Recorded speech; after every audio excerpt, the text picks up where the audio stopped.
ಎಲ್ಲಾ ಹಾನಿಯಿಂದ ಕೂದಲನ್ನು ರಕ್ಷಿಸುತ್ತೆ. ಬರೀ Amrut noni reach root premium hair oil.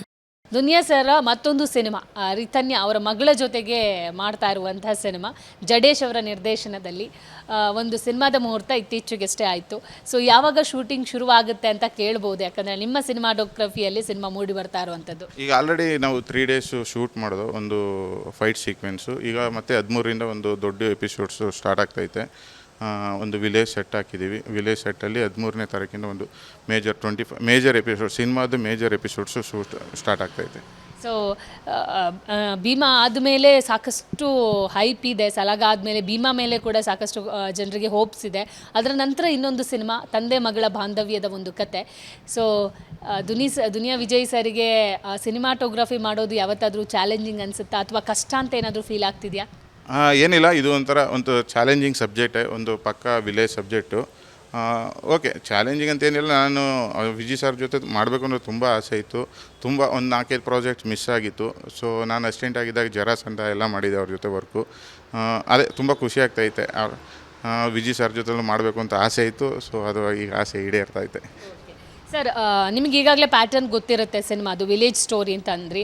So technical wise, camera wise ಎಷ್ಟು ಅದ್ರ ಬಗ್ಗೆ ಡೆವಲಪ್ ಆಗಿದೆ, ಜೊತೆಗೆ ಅದನ್ನು ಯಾವ ಥರ ಫ್ಯೂಚರ್ ಮಾಡ್ಕೊಂಡಿದ್ದೀರಾ ಅಂತ? ಇದು ಬಂದು 1980s ಕತೆ.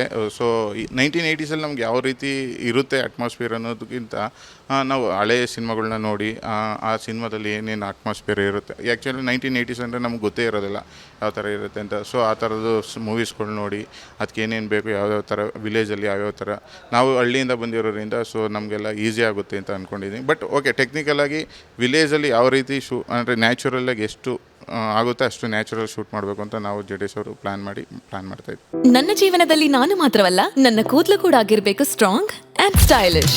ಬರೀ Amrut noni reach root premium hair oil ನೊಂದಿಗೆ.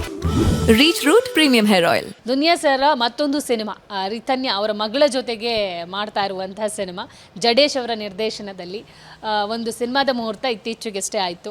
ಸೊ ಯಾವಾಗ ಶೂಟಿಂಗ್ ಶುರುವಾಗುತ್ತೆ ಅಂತ ಕೇಳ್ಬೋದು, ಯಾಕಂದರೆ ನಿಮ್ಮ ಸಿನಿಮಾಟೋಗ್ರಫಿಯಲ್ಲಿ ಸಿನಿಮಾ ಮೂಡಿ ಬರ್ತಾ ಇರುವಂಥದ್ದು. ಈಗ ಆಲ್ರೆಡಿ ನಾವು 3 days ಶೂಟ್ ಮಾಡೋದು ಒಂದು ಫೈಟ್ ಸೀಕ್ವೆನ್ಸು. ಈಗ ಮತ್ತೆ 13ರಿಂದ ಒಂದು ದೊಡ್ಡ ಎಪಿಸೋಡ್ಸು ಸ್ಟಾರ್ಟ್ ಆಗ್ತೈತೆ.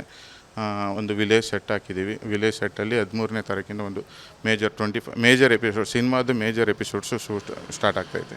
ಸೊ ಭೀಮಾ ಆದಮೇಲೆ ಸಾಕಷ್ಟು ಹೈಪ್ ಇದೆ, ಸಲಗ ಆದಮೇಲೆ ಭೀಮಾ ಮೇಲೆ ಕೂಡ ಸಾಕಷ್ಟು ಜನರಿಗೆ ಹೋಪ್ಸ್ ಇದೆ. ಅದರ ನಂತರ ಇನ್ನೊಂದು ಸಿನಿಮಾ ತಂದೆ ಮಗಳ ಬಾಂಧವ್ಯದ ಒಂದು ಕತೆ. ಸೊ ದುನಿಯಾ ವಿಜಯ್ ಸರಿಗೆ ಸಿನಿಮಾಟೋಗ್ರಫಿ ಮಾಡೋದು ಯಾವತ್ತಾದರೂ ಚಾಲೆಂಜಿಂಗ್ ಅನಿಸುತ್ತಾ ಅಥವಾ ಕಷ್ಟ ಅಂತ ಏನಾದರೂ ಫೀಲ್ ಆಗ್ತಿದೆಯಾ? ಏನಿಲ್ಲ, ಇದು ಒಂದು ಚಾಲೆಂಜಿಂಗ್ ಸಬ್ಜೆಕ್ಟೇ, ಒಂದು ಪಕ್ಕ ವಿಲೇಜ್ ಸಬ್ಜೆಕ್ಟು. ಓಕೆ, ಚಾಲೆಂಜಿಂಗ್ ಅಂತ ಏನಿಲ್ಲ. ನಾನು ವಿಜಯ್ ಸರ್ ಜೊತೆ ಮಾಡಬೇಕು ಅನ್ನೋದು ತುಂಬ ಆಸೆ ಇತ್ತು. ಒಂದು 4-5 ಪ್ರಾಜೆಕ್ಟ್ ಮಿಸ್ ಆಗಿತ್ತು. ಸೊ ನಾನು ಅಸಿಸ್ಟೆಂಟ್ ಆಗಿದ್ದಾಗ ಜರಾಸಂಧ ಎಲ್ಲ ಮಾಡಿದೆ ಅವ್ರ ಜೊತೆ ವರ್ಕು. ಅದೇ ತುಂಬ ಖುಷಿ ಆಗ್ತೈತೆ. ವಿಜಯ್ ಸರ್ ಜೊತೆ ಮಾಡಬೇಕು ಅಂತ ಆಸೆ ಇತ್ತು. ಸೊ ಅದು ಈಗ ಆಸೆ ಈಡೇರ್ತೈತೆ.